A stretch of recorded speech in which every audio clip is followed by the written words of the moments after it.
예수님은 인간의 몸을 입고 이 땅에 오셨죠. 이것을 이제 세 글자로 성육신하셨다 이렇게 표현합니다. 인간의 몸을 입고 오신 이유는 인류의 죄를 대신해서 피를 흘려 죽기 위해서라는 것입니다. 그래서 이 예수님의 십자가 죽음을 여러 가지 용어로 표현을 합니다. 속죄 제물이다. 예수님이 그렇게 표현도 하죠. 죄를 용서해 주기 위한 제물이 되었다. 그 다음에 대속 제물이다. 이것은 인간이 죽어야 하는데 예수님이 대신 죽으셨다. 그래서 대속 제물이다 라고 하고요. 그 다음에 화목 제물이다 그렇게 표현하죠. 아담의 범죄 이후로 우리 인간은 하나님과 분리되었습니다. 하나님께 가까이 못 가게 된 거죠. 그래서 예수님이 십자가에 죽으심으로 하나님과 인간이 화해할 수 있는 길을 열어놓으셨다. 그래서 화목 제물이다. 이렇게 여러 가지로 표현을 합니다. 그래서 예수님을 믿는 자들은 하나님께 갈 수 있고 죄 용서받고 구원을 받게 된다라는 것입니다. 자, 이 예수님이 탄생하신 장소는 베들레헴이고요. 예수님이 자라나신 장소는 나사렛이 되는 것입니다. 그러니까 예수님께는 고향이 두 군데다 이렇게도 볼 수가 있어요. 예수님이 공생의 사역하실 때 사람들이 저 나사렛 사람이 아니냐 그렇게 표현했죠. 그러니까 나사렛 출신이라고도 하고, 근데 실제 탄생하신 곳 그곳은 이제 베들레헴이다라는 거죠. 자, 왜 베들레헴에 탄생했습니까? 원래 예수님의 육신의 아버지 어머니 요셉과 마리아는 북부 지역 나사렛에서 생활을 했는데 인구조사, 로마 황제의 명령에 의해서 인구조사하러 그 선조의 고향인 베들레헴에 왔다가 예수님이 탄생했죠. 그 순간에 탄생했습니다. 그래서 베들레헴 탄생했다. 그것도 다 이유가 있죠. 예수님이 구약 성경에 메시아는 베들레헴에 탄생하리라 그 예언을 했거든요. 그걸 이루기 위해서 하나님께서 그 시기를 그렇게 맞추셨다. 여러 가지 역사적으로 돌아가는 상황을 그 구약 성경의 예언이 이루어지는 방향으로 맞추어 가셨다라는 것이죠. 자, 그러면 나사렛으로 갔는데 그 과정이 있습니다. 동방 박사들이 예수님의 탄생을 축하하기 위해서 왔어요. 어디에 갔죠? 먼저 왕궁에 갔죠. 헤롯 왕에게 이스라엘 왕으로 탄생하신 그 분이 어디 계시냐, 왕궁에 태어난 줄 알고 그렇게 물었더니 아니었죠.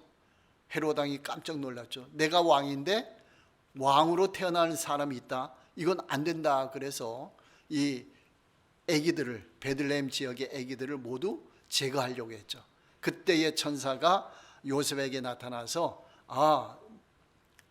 애굽으로 피신하라. 헤롯 왕이 죽을 때까지 거기 있어라. 그래서 피신해서 몇 년 있다가 헤롯 왕이 죽고 돌아올 때는 베들레헴으로 온 것이 아니고 나사렛으로 왔다. 그래서 아기 때부터, 갓난 아기 때부터 예수님은 나사렛에서 생활했다. 몇 년 동안 사셨죠? 30년 동안. 공생의 시작할 때까지 생활하셨다. 자, 공생의 기간 3년 동안 하나님 나라 사역을 했습니다. 자, 하나님 나라 사역은 크게 세 가지 뭐가 있죠? 가르치고 전파하며 치유하는 사역. 이 세 가지를 하셨다라는 거예요.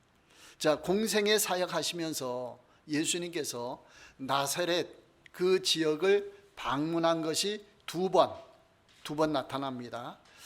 사역 초기에 한 번이고 사역 후기에 한 번 나타납니다.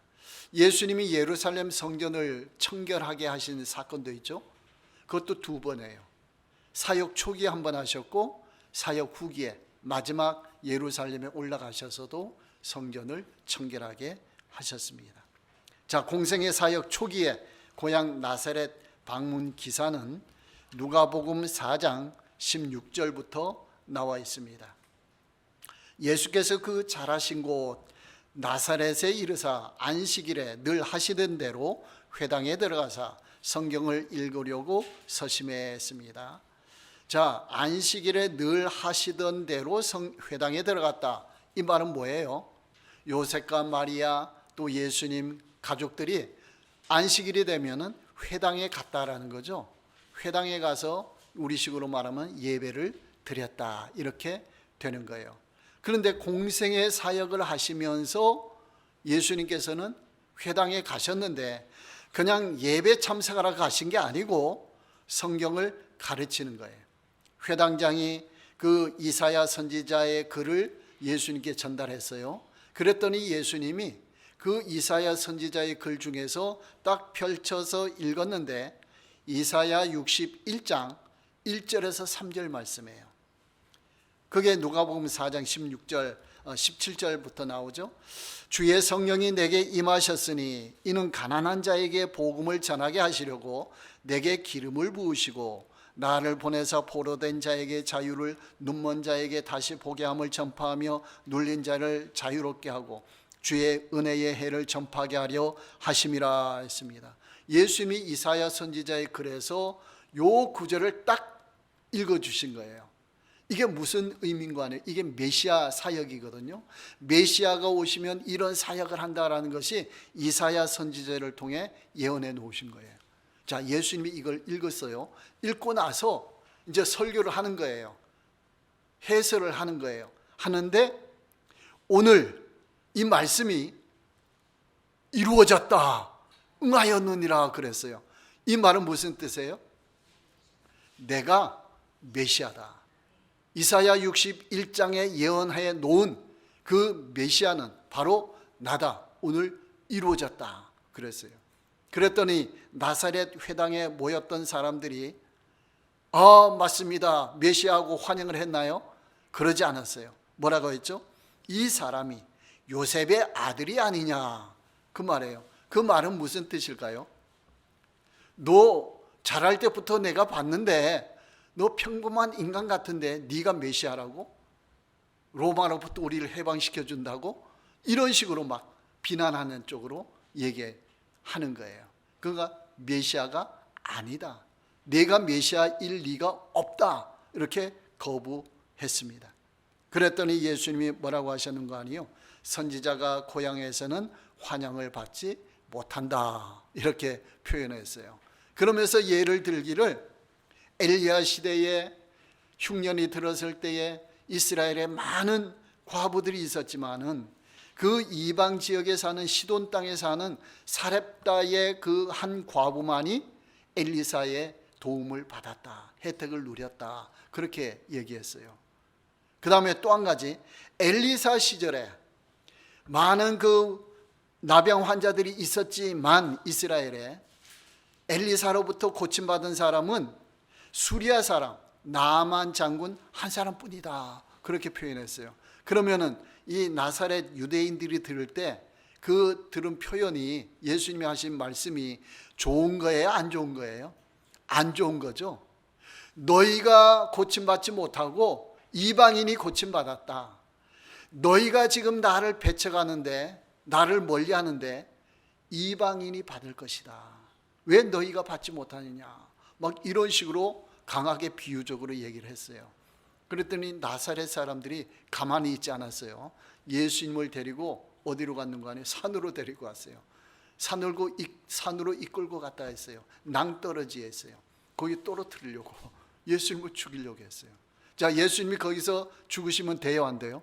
안 되죠. 아직 때가 안 된 거죠. 십자가에 못 박히셔야 되는데 거기서 죽으시면 안 되잖아요. 그러니까 예수님이 유유히 사람들 사이를 헤치고 나오셨다라고 했어요. 그러니까 때가 안 됐기 때문에 하나님께서 예수님을 죽이지 못하도록 그렇게 하신 거예요. 그런 일이 벌어졌다라는 거예요. 자, 예수님께서는 늘 하시던 대로 어디로 갔다고요? 회당에. 예수님이 공생의 사역하실 때 회당에 갔을까요, 안 갔을까요? 회당에 갔어요. 예수님이 12제자를 모집하고 임명하고 바로 교회를 설립했나요, 안 했나요? 안 했어요. 제자들과 함께 회당에 갔어요. 이것은 무슨 뜻인 거 아니에요? 하나님께서는 유대인을 먼저 복음화 시키겠다라는 거예요. 그 의미가 있는 거예요. 공생애 시작하면서부터 바로 교회를 설립해서 기독교를 만든 게 아니에요. 유대인들을 예수님 믿도록 하신 거예요. 그래서 계속 찾아갔어요. 핍박해도 찾아갔어요. 그런 이유가 있는 거예요. 먼저 유대인을 구하고 그 다음에 누구한테로 가요? 이방인에게로. 먼저 고향 사람 나사렛 사람을 구원하고 그 다음에 다른 지역 사람들. 이게 성경의 원리가 되는 거예요. 자, 바울과 바나바가 제1차 세계 전도 여행 갔죠. 선교 여행을 했죠. 가장 먼저 어디로 간지 아세요? 구브로 섬으로 1차 선교 여행할 때. 거기가 누구 고향인 줄 아세요? 바나바의 고향이었어요.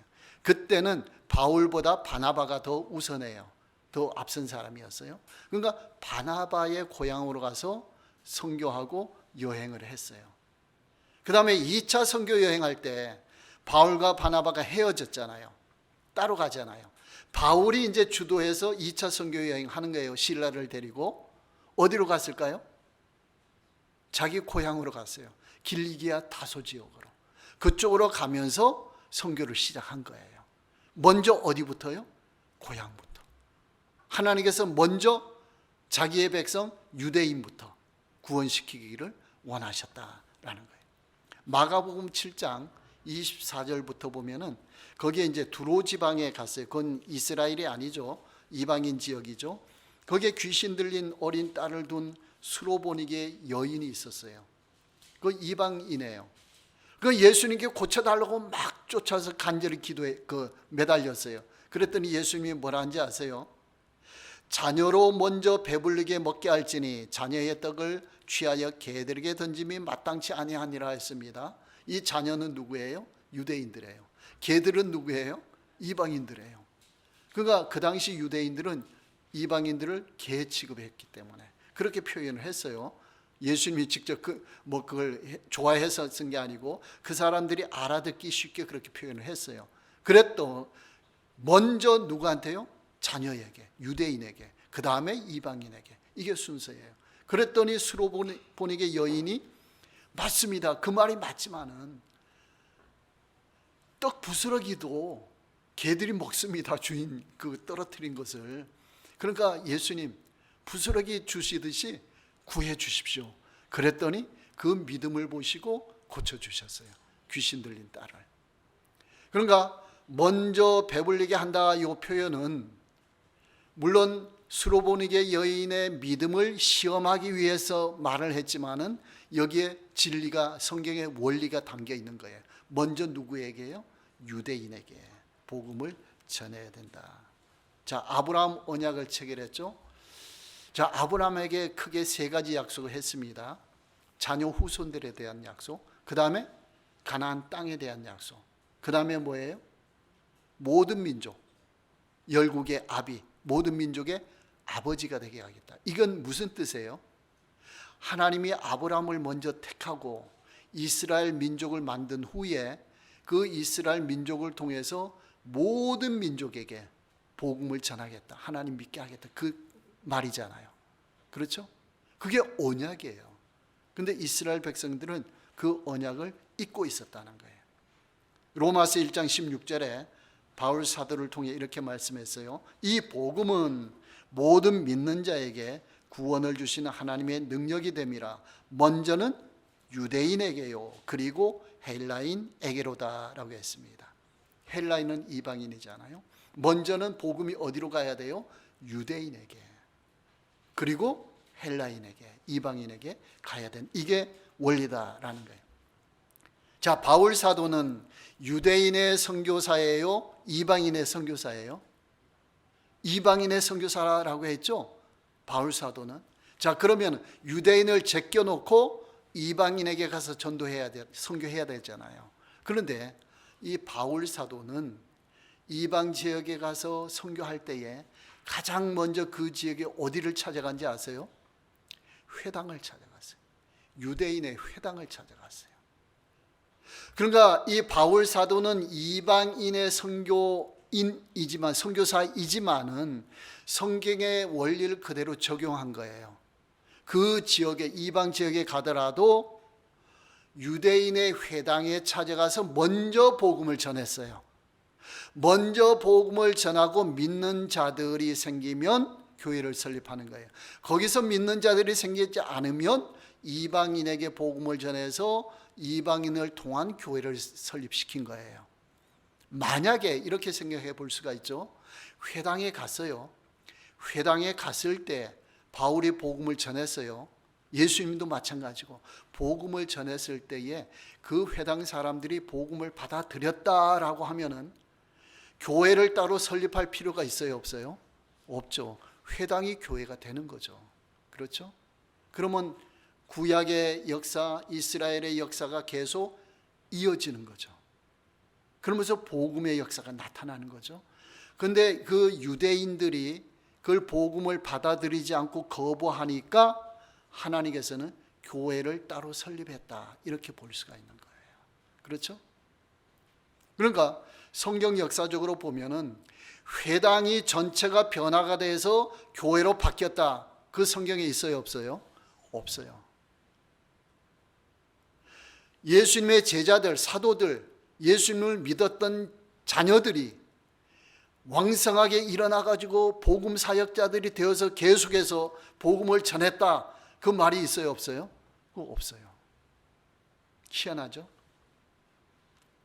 그러니까 이스라엘은 복음을 거부했기 때문에 그들에게는 복음의 역사가 단절돼 버린 거예요. 끊어져 버린 거예요. 그 예수님 통해서 제자들은 남은 자들이에요.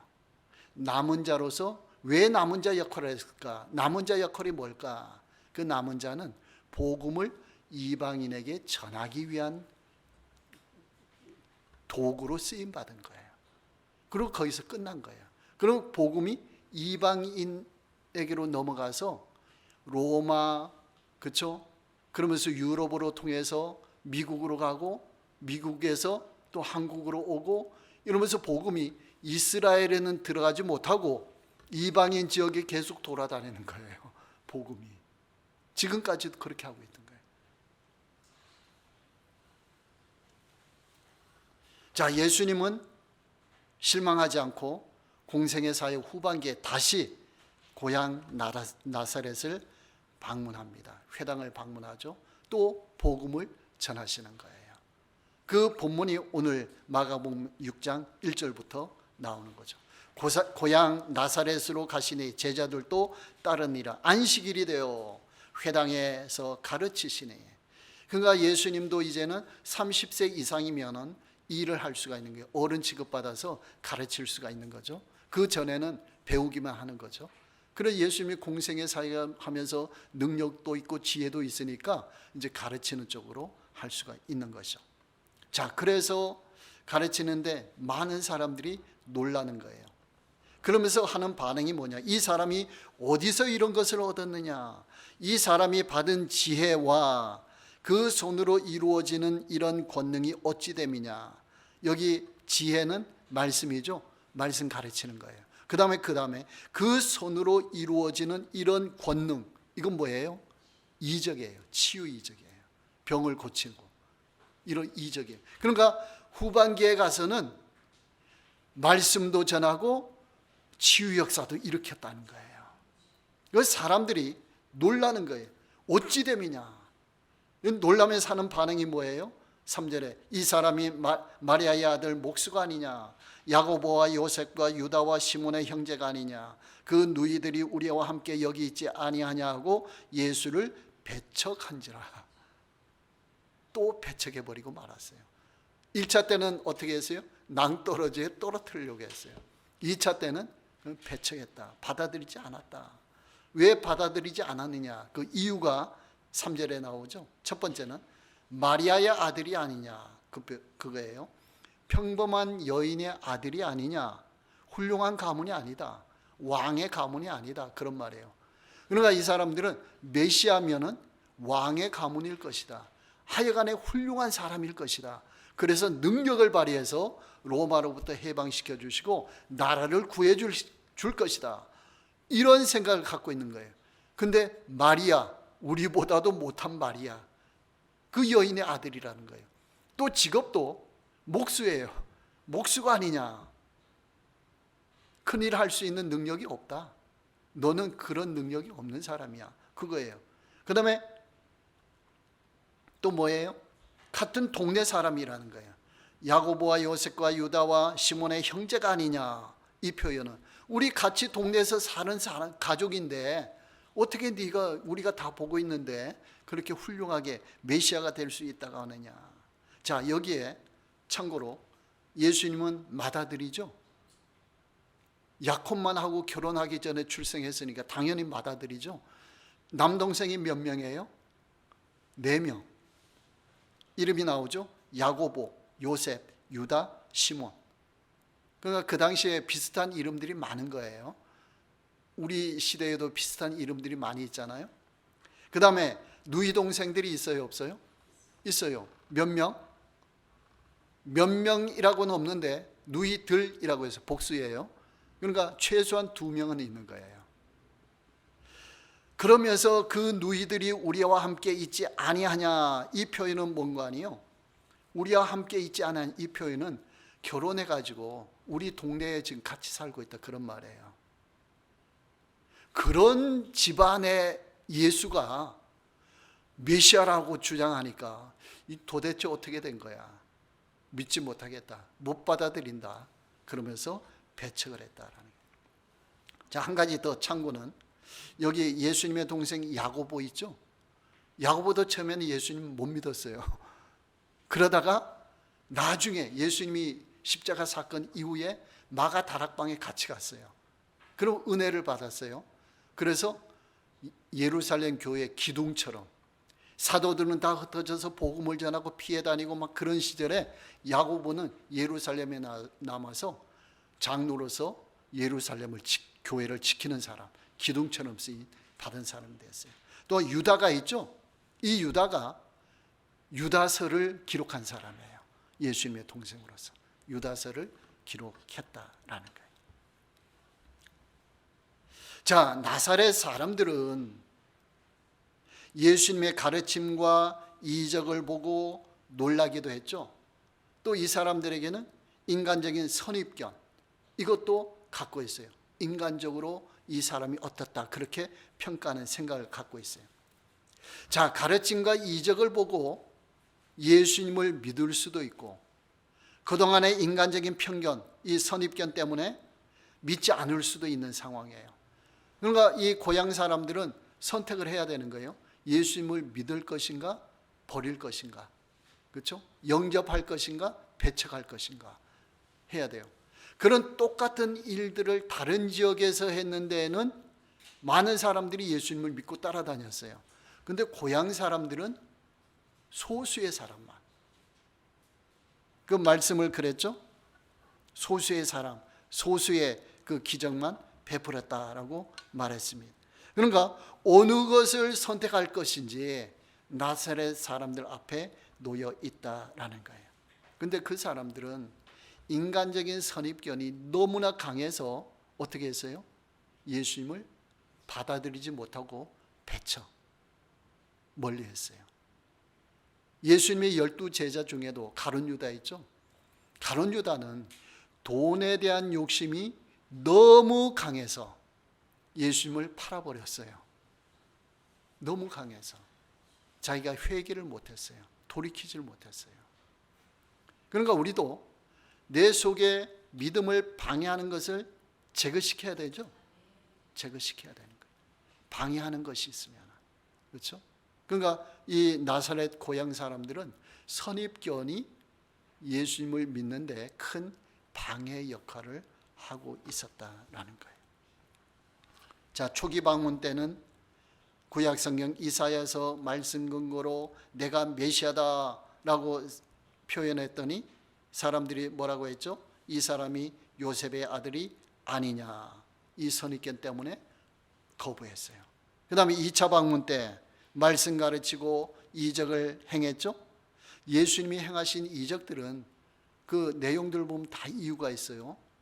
나병 환자, 중풍병자, 그 다음에 눈이 먼 사람, 귀가 들리지 않는 사람, 죽은 사람, 이런 사람들을 다 고치고 살렸죠. 이건 뭔 거 아니에요. 그 당시에 의학적으로 의사들은 고칠 수 없는 질병이에요. 불치병이에요. 그 유대인들은 뭐라고 생각하고 있는 거 아니에요? 이 불치병들을 고칠 수 있는 분은 메시아다, 이렇게 생각하고 있었어요. 그래서 예수님이 환자들을 고친 것, 감기 고쳤다, 그거 있어요, 없어요? 없어요. 그런 건 의사도 고칠 수 있는 병은 하지 않았어요. 의사가 고칠 수 없는 것, 이것을 성경에 기록해 놓은 거예요. 이건 무슨 뜻이에요? 내가 메시아다라는 거예요. 의사가 고치지 못하고, 너희가 그렇게 생각하고 있지 않느냐? 내가 그런 질병을 고치고 있지 않느냐? 나를 믿으라. 나를 믿으라. 예수님은 복음의 말씀도 선포했지만 치유도 그런 내가 메시아라는 것을 표시하기 위한 치유 역사를 일으키셨다라는 거예요. 그럼에도 불구하고 이 나사렛 사람들은 예수님을 메시아로 인정하지 못했다라는 거예요. 자, 그래서 거기서는 아무 권능도 행하실 수 없어 다만 소수의 병자에게 안수하여 고치실 뿐이었고 그들이 믿지 않음을 이상히 여기셨더라. 이상하게 생각한 거예요. 당연히 해야 되는데, 다른 지역은 다 믿는데 그 지역은 안 믿는 거예요. 안타까워 하시는 거예요. 이상히 여겼다라는 것은 안타까워 하시는 그 표현이에요. 마태복음 13장 58절, 같은 사건에 대해서 결론을 말하고 있는 거예요. 그들이 믿지 않음으로 말미암아 거기서 많은 능력을 행하지 아니하시니라. 예수님은 전능하시죠. 모든 걸 다 하시죠. 그런데 많은 능력을 행하지 아니했다라고 했어요. 왜 그래요? 사람들이 믿지 않으니까. 하나님은 전능하셔요. 모든 걸 다 하실 수 있지만은 우리에게 역사를 일으킬 때는 뭘 통해서 역사를 일으키셔요? 믿음을 통해서. 믿음은 하나님이 역사를 일으키는 도구가 된다, 수단이 된, 통로가 된다라는 거예요. 그러니까 우리는 전능하신 하나님을 믿어야 되는 거예요. 믿는 만큼 역사가 나타난다라는 거예요. 마가복음 9장 23절, 예수께서 이르시되 할 수 있거든이 무슨 말이냐? 믿는 자에게는 능히 하지 못할 일이 없느니라. 그 다음에 마태복음 8장 13절, 그 백부장 하인이 중풍병에 걸렸어요. 이 백부장이 예수님께 그 사람을 보내서 고쳐달라고 하는 거예요. 그랬더니 가라, 내 믿은 대로 될지어다. 뭐대로요? 믿은 대로. 백부장이 믿었어요, 안 믿었어요? 믿었어요. 그래 가봤더니 하인이 나은 거예요. 믿은 대로 될지어다. 마태복음 9장 2절 말씀에 중풍병자를 네 사람이 침상에, 이 걷지도 못해요. 그래 침상에 메고 왔어요. 예수님 앞에 딱 내렸어요. 그랬더니 예수님 뭐라고 하셨죠? 불쌍해서 치료해줬다, 이렇게 하지 않았어요. 믿음을 보시고 치료해줬다. 그들의 믿음, 중풍병자와 메고 온 사람들, 그들의 믿음을 보시고 낫게 해주셨다, 구원해 주셨다라고 했어요.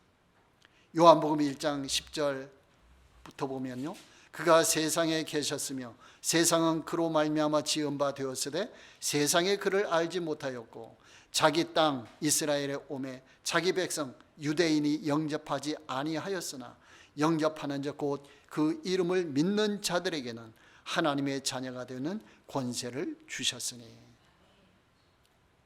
전능하신 하나님, 그 아들 예수님 우리가 받아들일 때, 영접할 때, 믿을 때에 질병의 치유가 일어날 줄 믿습니다.